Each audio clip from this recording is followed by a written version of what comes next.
E, assim, outra pergunta ingênua, né? A gente sabe que os movimentos políticos, eles são necessários. Mas, para a gente que está aqui na ponta, no turismo, não sei se você já ouviu essa frase, no turismo a gente fala assim, quando a notícia é boa, a gente é o último da fila. Quando a notícia é ruim, a gente é o primeiro da fila, sabe? Assim, é o primeiro orçamento que corta, né? É verdade. E na pandemia foi o primeiro que sofreu, por exemplo. Então, aliás, sofreu muito na pandemia. Muito. Foi o setor que mais sofreu. Né? A minha dedicação toda na reforma tributária agora é fazer a cabeça política brasileira entender que esse é um setor que sofreu demais, que está se recuperando agora e que não pode ser penalizado na reforma tributária. E que já era sofrido antes, inclusive, da pandemia. A gente já estava em processo de... É novo para o Brasil, né? Se pensar um ministério que veio de 2003, a gente tem 20 anos aí de um olhar segmentado público para o setor do turismo, assim, de uma maneira estruturada, não só como lazer, mas como negócio, como movimentação da economia, né? E aí, assim...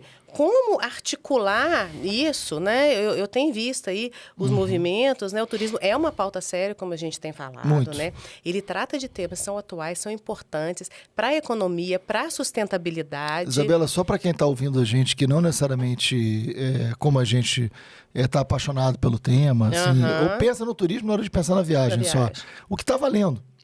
Mas a gente está falando de 7, 8% do PIB, gente. Exatamente. Tá? Isso que você está falando, Isabela, é 7, 8... Eu quero saber o seguinte, qual é a atividade econômica? Eu falei isso para a Haddad, né? Então eu falo isso aqui, porque a gente estava, são dois caras que gostam do turismo e estão forçando a barra. Não. Né? Você é um profissional do turismo, eu sou um apaixonado, tem diferenças, né? Mas eu tô falando que já de está algo... bem técnico, né? Eu tô falando de 7, 8% do PIB. Eu tô falando, eu até trouxe os dados atualizados aqui, não tem problema nenhum de ler, né? Porque eu tava com ele atualizado até mês passado, a equipe vai atualizando, não consigo decorar tudo. Mas de janeiro a maio, né? Então tá bem atualizado. 13 bilhões foi o que foi deixado aqui na economia brasileira por turistas internacionais. Não estou nem falando do turismo doméstico, do turismo entre os estados. Só com o turismo internacional, de janeiro a maio, eles deixaram aqui 13 bilhões. Né? 3 milhões, mais de 3 milhões de pessoas visitaram o Brasil de janeiro a maio. Qual é a atividade econômica que deixou aqui 13 bilhões nesses meses? Isso na economia formal, né, Marcelo? Isso na economia direta. Isso na economia formal. Direta. Fora o que mexe com tudo, né? Fora o churrasquinho, o mate, exatamente. Né? O queijo quente, o biscoito, o Globo é rico, né? Então você vai lá, então assim, eu tô falando de algo que é muito potente economicamente, né? É geração de emprego na veia. Exatamente. Então, não e se a gente for pensar em movimentação histórica dos setores, né? Você falou aí no início da indústria, então a gente tem a indústria automobilística, a gente tem a mineração. Esses processos industriais, eles são cada vez mais automatizados. Então, cada vez a gente vai precisar de menos pessoas neles. Então, esse é um turismo desafio. Não, ele precisa das pessoas. Cara, ele assim, é humano. Isabel, né? esse é um desafio que, para mim, eu tô muito... dá para ver que eu tô animado, né? Mas só para você ver, assim, quando a gente criou uma gerência também de sustentabilidade e de responsabilidade climática dentro da Embratur, que nunca teve. Porque eu não posso estar no século XXI com a cabeça do século XIX. Né? Eu não posso estar no século XXI quando o mundo inteiro está debatendo que o planeta pode acabar, porque se o planeta acabar não tem bom negócio, vai. Verdade. Não tem bom negócio com o planeta destruído. Não tem. Ou a gente entende a nossa relação com a natureza para entender que só tem um planeta, né? Ou acabou, não tem bom negócio nessa história. Então, assim, criar uma gerência de responsabilidade climática e de sustentabilidade é fundamental. Mas a sustentabilidade não é só deixar a árvore em pé. A sustentabilidade não é só deixar a floresta em pé. A sustentabilidade é de que maneira o homem se relaciona com isso. Então, quando eu olho para o alter do chão, né, para a gente não falar só de Minas depois de gerar ciúme, né, quando eu olho para o alter do chão, mas eu poderia, enfim, né, olhar para qualquer lugar do Brasil. O Brasil é muito diverso, né? Que, aliás, é uma grande riqueza, né? Por isso que a gente vai trabalhar com destino de descoberta, porque tem muita coisa. É muito legal essa ideia, é muito legal. Eu acabei de chegar do Festival de Parintins, né? Eu cobri o São João, Parintins e Carnaval. Só para falar da cultura, assim, de uma maneira muito rápida. Mas você tem o Bumba Meu Boi, você tem o Boi Bumbá, você tem frevo, você tem maracatu. Você tem os pequenos congados. Isso para cultura, né? Mas, enfim, então, quando você olha para essa diversidade brasileira, qual é a resposta da sustentabilidade? Por que a sustentabilidade é uma solução? Porque eu olho para a Alter do Chão. A Alter do Chão é um paraíso. É o Caribe de água doce brasileiro, como eles dizem, né?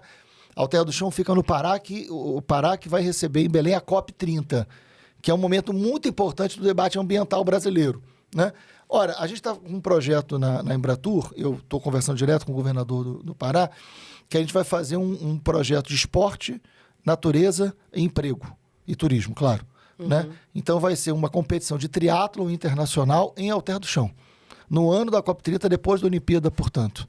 A gente vai pegar os melhores triatletas do mundo em uma competição bem organizada, internacional, em Alter do Chão. Então eles vão nadar no rio, eles vão correr, eles vão pedalar no circuito. Tá tudo muito bem montado, depois eu te apresento com calma. Isso vai gerar sustentabilidade. Por quê?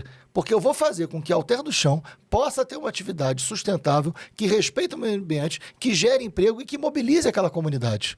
Sustentabilidade eu vou garantir que o rio possa não ser afetado pelo garimpo ilegal, mas eu vou garantir que uma família que hoje tenha que trabalhar no garimpo ilegal possa não trabalhar no garimpo ilegal, porque eu vou criar alternativa sustentável para essa família. Então a sustentabilidade é sobre o homem.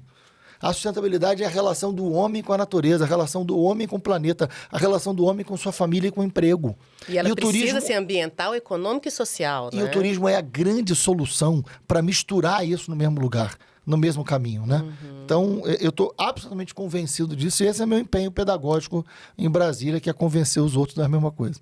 Então, a COP30, além da pauta ambiental, do debate ambiental, vocês estão trabalhando uma temática específica, uma abordagem específica para o setor do turismo. Sim, a gente está mergulhado na COP30, a gente está recebendo vários setores do governo. Eu recebi agora a secretária de Cultura, né, que é a Úrsula Vidal, estou recebendo o Cássio, que é o secretário dos Esportes, estou conversando direto com o governador. A gente vai criar um setor específico na Embratur só para a COP30, porque imagina, você vai receber todos os líderes mundiais em Belém, na Amazônia, para debater o mundo. Né? Eu não posso, quando acabar a COP30, ter Belém na mesma situação anterior à COP30. Eu sou do Rio de Janeiro, eu sei o que é você fazer um grande evento e depois desse grande evento não ter grandes mudanças, o que é muito ruim. Sim. É imperdoável, na minha opinião. Né? Então, a ideia de sustentabilidade é uma ideia de como que a gente organiza eventos, organiza o turismo para mudar a realidade permanente das pessoas e não momentânea.